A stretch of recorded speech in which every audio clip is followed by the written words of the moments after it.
From the Ticats Audio Network, this is Ticats Today with Braden Neville. On today's episode, we hear from ex-Ticat and CFL All-Star Jason Riley, who talks to me about his new book, Taming the Mad Dog. Carthell Flowers-Lloyd is chasing a CFL record held by an ex-Ticat and the current Blue Bombers president and talks about chasing history. Taylor Powell speaks about taking on a strong Winnipeg defense, and Coach O reminisces to last season when this matchup looked very similar with the Bombers. It's Thursday, September 14th, 2023, and you're listening to Ticats Today. Ticats had a busy day of practice today, ending a little bit earlier than usual as they do on these day threes, so that they can spend a little extra time in the film room following the practice. A couple new signings were announced to the team's practice roster. Receiver John Hall, who spent camp with the Seahawks this year, and DB David Varon, who was at camp with the Colts. So two guys joining the practice roster coming from those NFL camps, and that's something you see a lot of this time of year across the CFL.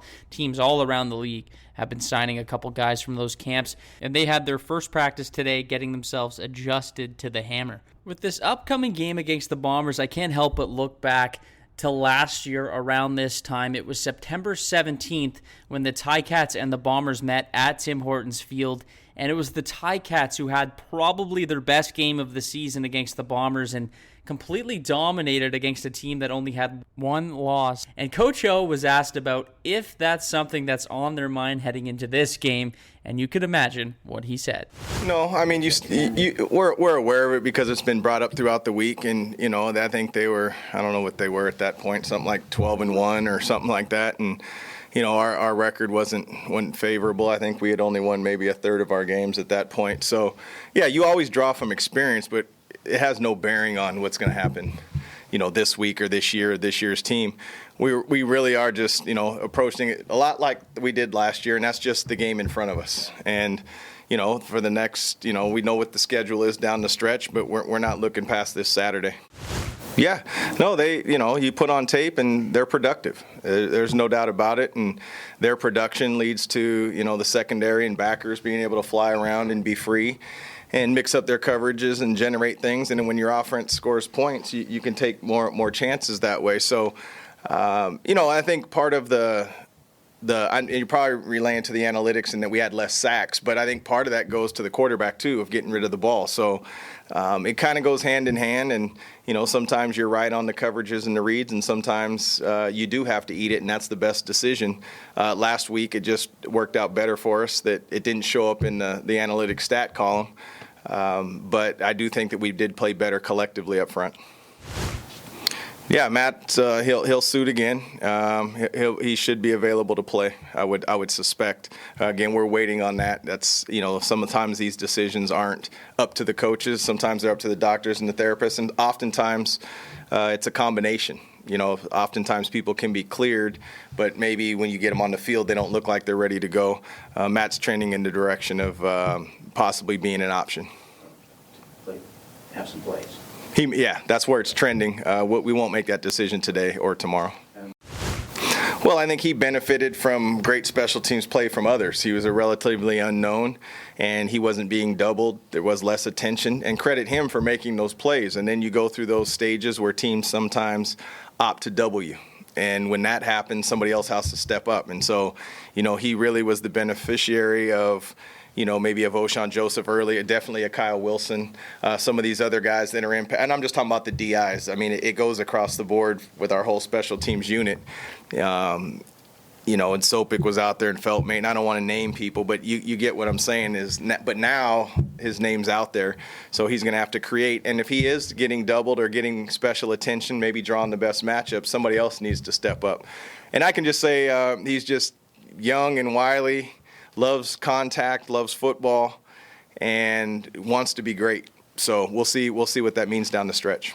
That was Coach O. Taylor Powell is looking to build off his big game against the Red Blacks and continue to grow as a QB in this league. And I think Taylor really has done that this season. You've seen it from the start when he had his first start against the Argos compared to him last week against the Red Blacks. It's night and day. And I know those are two completely different teams and completely different scenarios. But if you look at his performance against the Red Blacks, I saw a quarterback And I think a lot of people saw a quarterback that could be a starter and is a starter in the CFL and could very well be a starter in this league for a long time to come. But he spoke about playing against a very good Winnipeg Blue Bombers defense today following practice. Yeah, man, they're great up front, great in the secondary, really well coached, really good defense, man. They're where they at because of who they are, and they do really good things on defense. We just got to be clued in to the problems they present, and then try to just execute what we have called. Yeah, I just try to, like I say every time, man, I just try to get better each day and each game. And I feel like when you don't focus on the results, which is kind of hard to do in football, but it's kind of opposite what you're supposed to do, right? You're supposed to focus on the process and becoming a better player, and then that helps us become a better team. Because I don't really care about the results because they're going to take care of themselves if I just play and operate and execute the game plan. So I don't really have an answer for you. I just try to just be me and improve each day. Yeah, just reps, man. I would say a younger quarterback, that you want as many reps as possible and to fail often, right? I think failure's good, and fail forward and just keep improving and learn from mistakes and then just don't repeat them. That was Taylor Powell. Let's be honest, special teams is a group that doesn't get a whole lot of love around football, even though it's incredibly important to a football team. But you can't overlook what Carthell Flowers-Lloyd is doing this season. He's really been a superstar on that special teams unit this year, leading the CFL in special teams tackles. But not only is he leading the league, he is on track to breaking the special teams tackles CFL record for one season, which is just insane. And the record is currently held by, guess who?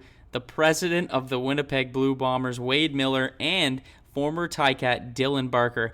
Carthell spoke about chasing history following today's practice. Absolutely. So, Get your word of that. Jeff, just telling me every week, I'm closer. Right. It's pretty much, besides trying to help this team win, that's pretty much what I'm trying to do this year also. Just the opportunity that was presented to me, go out there and I'm a gunner. It's a guy in front of me. Beat that guy, make the tackle. Pretty reasonable for me.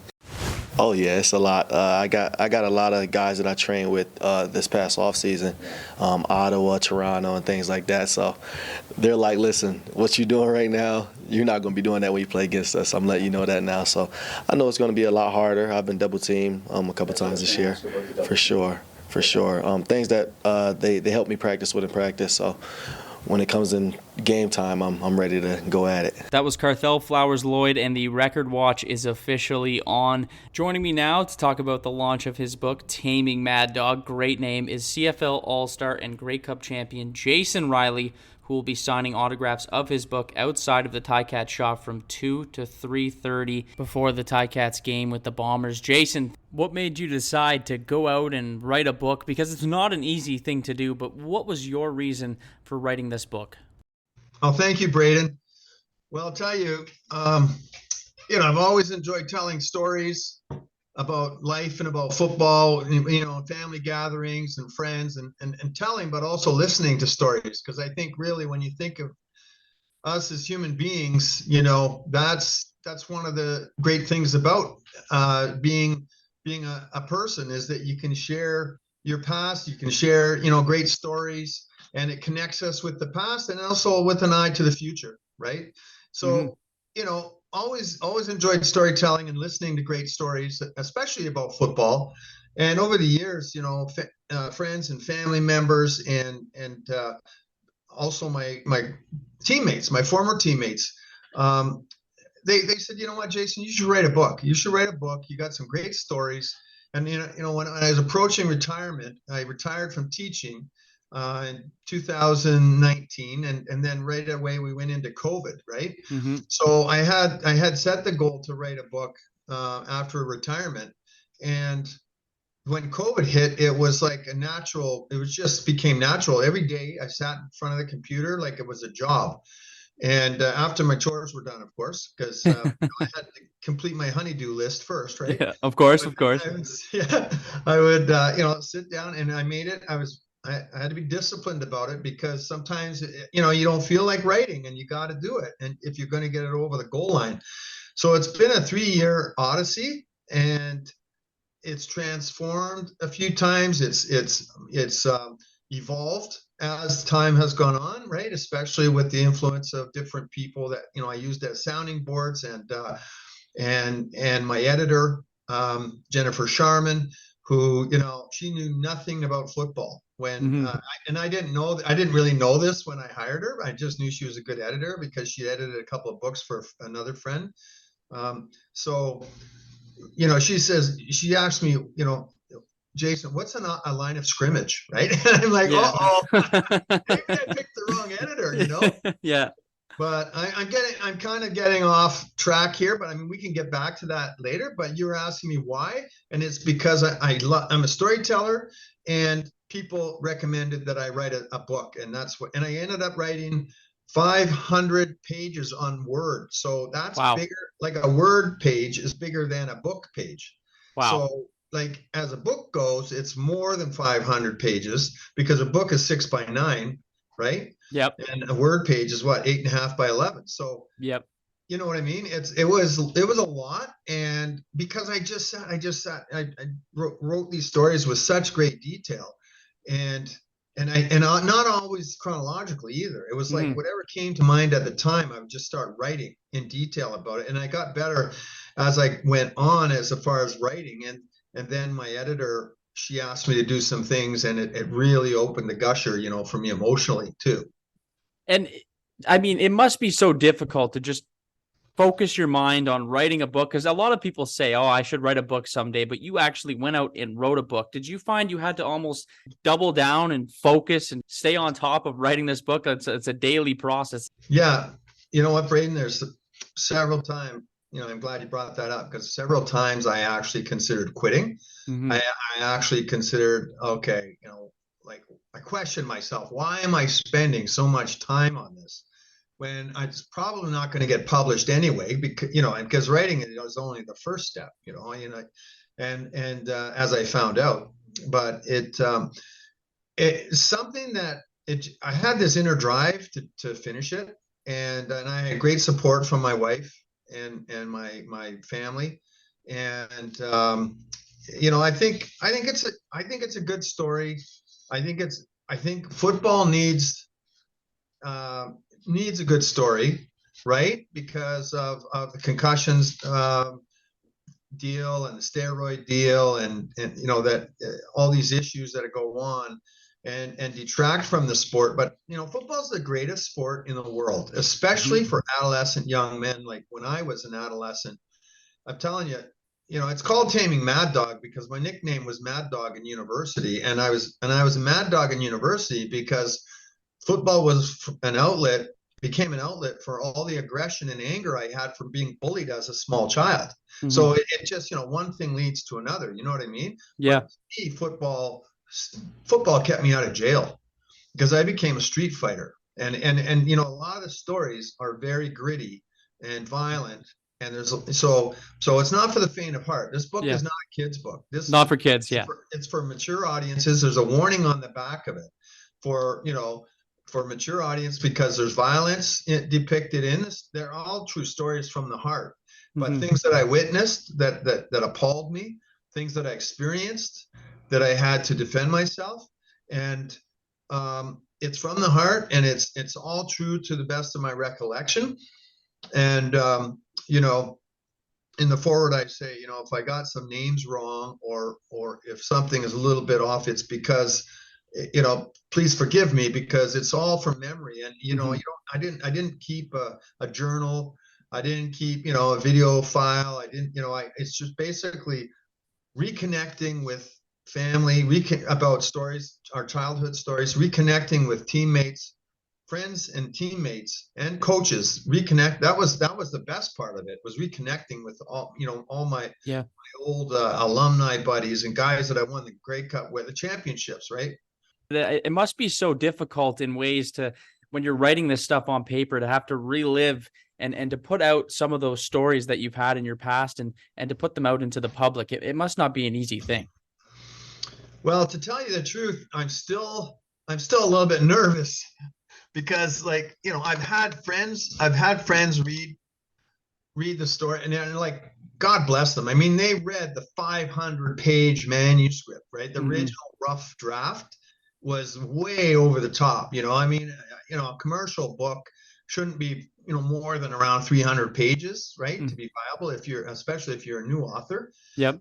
And so they read it, and I used them as sounding boards, and they gave me feedback, and they, and God bless them, but and so did my wife, but my editor, when she, it's tough. Sorry, I want to back up because you asked me if it was difficult, and it was, because especially, during this time, COVID was going on, the Ukrainian war started, and I had a knee replacement. Wow. So, yeah. I had a knee replacement, and I talk about that in the book too, because the cartilage in my left knee was removed in grade 12. Wow. So I was playing all of my years of football. I played, my knee was bone on bone with no cartilage in there. And because I trained and I had good ligaments, I was able to, it didn't bother me until after I retired. And then I started getting arthritis, and I got a bow in my leg. So I had to have a major knee, like a full knee replacement. So I have a titanium knee thank God, because now it's just almost like new. Yeah. And I can ride my bike again, right? But I almost, after an experience like that, it's like, it's tough to get back into the grind of finishing the book. Yeah, so, 100%. Several times that I considered stopping, but with the encouragement, especially with my friend Mark Morris up in Ottawa. He's a former teammate, and he's a lawyer in Ottawa, and he read my rough manuscript, and he was busy, as a lawyer, and he read my rough, and he was giving me feedback. And then when he called me one day, and I said, well, I'm kind of, it's going to cost me thousands of dollars to have it edited. It's out of pocket. My wife and I are both retired, and it's like, legitimately, to get a professional editor, it's thousands of dollars. I had no idea how much it would cost to edit a book, right? He called me one day, and I said, well, I don't know if I really want to spend the money to finish the project. I mean, I've got it all on paper, but in rough, right? And he said, Jason, you got to finish the book. You got to finish it, because you'll never forgive yourself, later on. If you don't do this, it'll be very, very unfortunate. And he said, in my opinion, you've got a great story, after he'd read it, right? And so he really pushed me, and my wife was overheard the conversation, and she agreed that, we got to go ahead and finish it. And publish it, right? So then the next thing is to get an editor, which costs thousands of dollars. And luckily I got a great one, but she knew nothing about football. And that made me a better writer, because she asked me questions about obvious stuff, obvious to me, but not obvious to her, right? And so that made me a better writer. And she says to me, Jason, you've got a great story here. We've got to shorten it a lot. And so that's her job, will be to edit, what we want to keep, what we want to, and it pains me, because I wrote some great stories about some good friends and former players that she axed them, right? Yeah. And so, but she said, you need a theme. You need a binding theme for the whole book, other than just football, right? She said, you talked about being bullied as a child, and you told a lot of stories about that, but you never told how you felt when this was happening, right? And she said, if you can do that, then we can make bullying prevention the major theme of the book, right? Yeah. And I thought, you know what? That's a great idea. And I never thought of it that way. And I never realized how much bullying impacted me until she said that. And I started dredging up all these ideas and these thoughts that I had, that, like human beings, we're survivors, and we compartmentalize bad things and try to hide them in the back of our mind, right? Yeah. And when you do something like this, it's very cathartic, because all of a sudden it's like a gusher, and the thoughts the memories come out, the emotions come out. And so then I was able to put that on paper. And I think it made me a better writer, and I think it made the book better too. So you would say that bullying and is a main theme in this book, and it's almost, well, in this book, but also in your life and what you've been through. Yes, because like I said in the opening, I was a small child until grade 10. I had my growth spurt in grade 10. I grew up like about 8 to 10 inches in 1 year. Mm-hmm. And before that, I was one of the smallest kids around. Like on the football team in grade 8, the coach put me as a punt returner. And I couldn't even catch, you know. Yeah. But that's the great thing about football, though. There's a position for every body type, right? For sure. Yep. The little guys can be punt returners and DBs and receivers, and you know, the middle-sized guys can be linebackers and running backs and tight ends, and then the big boys can be defensive line and offensive line. And so it's like a fantastic sport for adolescent young men, especially when, you know, you need an outlet for all that anxiety and that energy and you need discipline and you need teamwork. You need to learn all these things that help you in the rest of your life, you know. Yeah. And so, like I said, it's the best sport in the world, especially for adolescent young men. And that gave me an outlet. Like in grade 8, I wrestled in the 115-pound weight class, the lightest weight class on the team. Okay, in grade 8, and then and I was bullied constantly. I had a mouthful of chiclets, all pointing in different directions. I had a goofy smile. They called me Smiley Riley. They picked on me all the time. I got in several fights. First fight I got in was in the ditch in front of my house. I broke up 2 kids that were fighting in front of my house. They were both they were younger than me. Yeah. But one kid was bigger than the other, and he was beating him up. So I broke up that fight, and then his buddy jumped in the ditch and beat the crap out of me. Oh, you know, all I was trying to do was help the little kid that ran away as soon as I broke them up, right? Yeah. And that was my first experience bullying. I went in the house bawling my eyes out, blood everywhere. My face was like a pizza. Wow. And, you know, but my mom, you know, tended to my facial injuries and my bloody nose and fat lip, but the real pain was inside because I was so humiliated. Mm-hmm. And I was baffled that someone would jump in the ditch and beat the crap out of me for trying to do something good. Like it just didn't equate in my mind, and I was really, really angry and hurt by that. And that's how you used that anger and you channeled that into football later on in life. Yeah, and that's just one example. Like I have a lot of examples in the book about it, and a lot more that aren't even in the book about examples of being bullied. And it just, I had this inner rage inside of me that it was always there. So I had a short temper, and I guess you could say that I had an anger management problem as a kid, right? Mm-hmm. And I, you know, someone would do something and I saw that was unjust, and I would just lose it. And so my dad, you know, I started getting in a lot of fights with guys that are bigger than me. And my dad, you know, he was in the Air Force in London, England during the Second World War. Yeah. And he boxed, like they used to box and wrestle and all kinds of stuff. He also played the piano. Music is a big theme in my book too. But he was a jazz pianist, and his nickname was the Count, after Count Basie.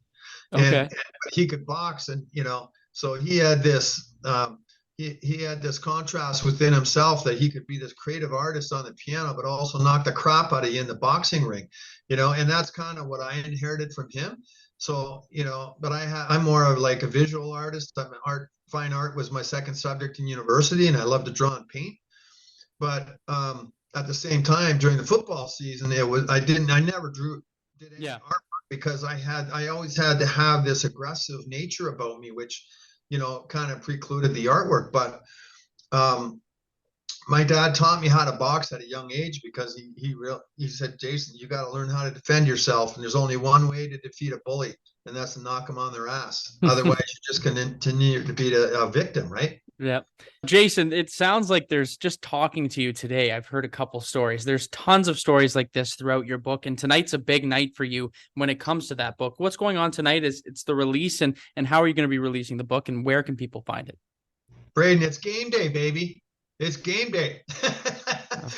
This has been a three-year, you know, warm up leading up to this moment. And It's the Taming Mad Dog book launch is happening tonight from 7 till 9 p.m. at the End Zone Pub. Yep. And Greg and Grant down at the End Zone, they're fantastic supporters of football and not only football, but sports in the community. They are incredible.